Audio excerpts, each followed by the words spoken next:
27 years, 11 months, and 13 days. That was how long the wait was between Scotland's last World Cup game and their opening match against Haiti.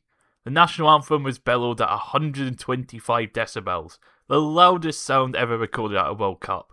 The expectations and the excitement was indescribable. Half the country was either watching in pubs, arenas, at home, or in Boston. It was our time to show the world what we can do. And then we did that.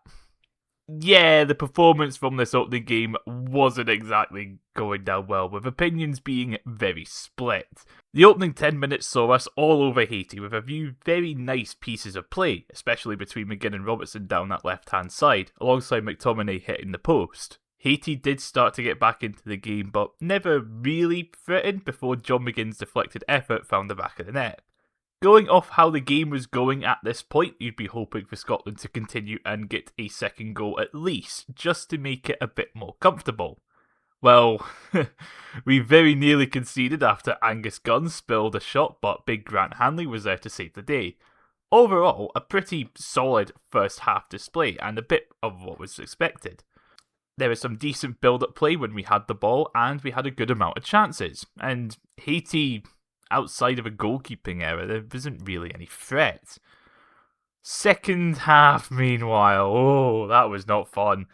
Initially started well with a cross that was just a bit too far away for Shankland, and yeah, Gannon Doak was able to get on the end of it, but nothing much came from it. There was that chance for John McGinn, who hit it wide. There was a claim for a penalty, but he got the shot away. That was never going to be given. But, after that, Jesus, that was not fun. That was really not fun to watch, was it? Haiti spent much of the half camped in our half, but outside of a header for Perrault, there wasn't really any clear-cut chances for them. It was a bit weird, wasn't it? Scotland, we did manage to hold on, secure a first victory at the World Cup since beating Sweden back in the 1990 tournament, and yeah, full time definitely brought a mixture of elation and relief, especially for anyone watching at home, because it meant you could go back to bed. Of course, questions were made about the performances. I thought Ferguson was excellent and probably should have won man of the match, just the way he was able to hold up the ball, win God knows how many fouls. McGinn, of course, he got man of the match thanks to his goal, but I thought he was a bit too quiet for the most part. McTominay, aside from his few early chances, he just wasn't great, was he? I think he was still recovering from that stomach bug he got during the week. Defensively, though, we were just outstanding. The fact that we limited Haiti, despite having all that pressure in the second half, to just one or two actual opportunities speaks for itself. Grant Hanley, of course, is mentioned with that big block in the first half, and then Jack Hendry, you could tell he was used to these sort of conditions. I believe it was quite hot and humid in Boston, and obviously Hendry plays his football over in Saudi Arabia. He was well prepared for this. But yeah, speaking of the conditions, you could just tell that the Haitians were used to this. They were very good at getting down on the counter, breaking into the final third, but again, they just couldn't break through the Scotland defence. Whether this was through the lack of quality the Haitians have, or through just how well organised their defence was, you can be the judge of that. Again, this was absolutely their best opportunity at a win as well, so fair play to them. I can see them, if they play like they did on that night, I could probably see Haiti causing issues for Brazil or Morocco, especially seeing as the Brazilians and the Moroccans would probably be playing a bit more expansive type of football to give those wingers some space to run at. Of course, questions were raised over the refereeing with, I think, 150,000 Haitians signing a petition about it because they weren't granted a penalty for what happened with Grant Hanley.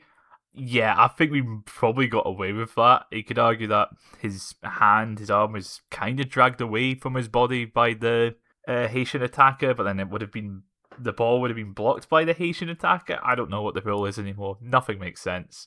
But if Haitians are going to complain about the referee, we have a right to complain about the referee, because I'm baffled at how from 23 fouls, Haiti only got one yellow card.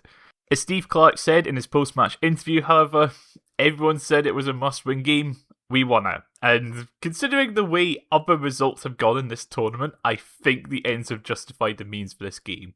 Of the 18 games played at the time of writing, 8 have finished in draws, including Spain being held to a 0-0 draw by Cape Verde, Switzerland conceding a late equaliser to Qatar, and, of biggest interest to ourselves, Morocco drawing 1-1 with Brazil, meaning that as it stands we are top of the group. But in regards to the best third place finishers, the draws could prove to be a double-edged sword in that, it's like there's going to probably be a bunch of teams finishing third on maybe 2 points. But then there is, of course, the chance there's going to be a lot more teams finishing on 4 points, or there's a lot more teams finishing on 3 points with goal difference to take into account. Looking ahead to Morocco then, and going by the highlights from their game against Brazil, because there was no chance I was staying up to watch that game in full, like Haiti, they looked very dangerous on the counter-attack. It's like their goal came from a really quick, direct piece of play. It was about 3 passes from winning the ball back on the edge of their box. Ball straight down the middle. Sayabara, nothing to take away from the finish, but he was definitely helped by Alisson being in regular jersey rather than new jersey. Counter-attacks, however, do seem to also be a weakness for them. There is definitely a few opportunities for the Brazilians to get a goal through those, so maybe, with Ben Gannon Doak with his pace, some issues can be caused there. There is also this idea of pressure being off of us now that we do have our first win in a major tournament under Steve Clarke.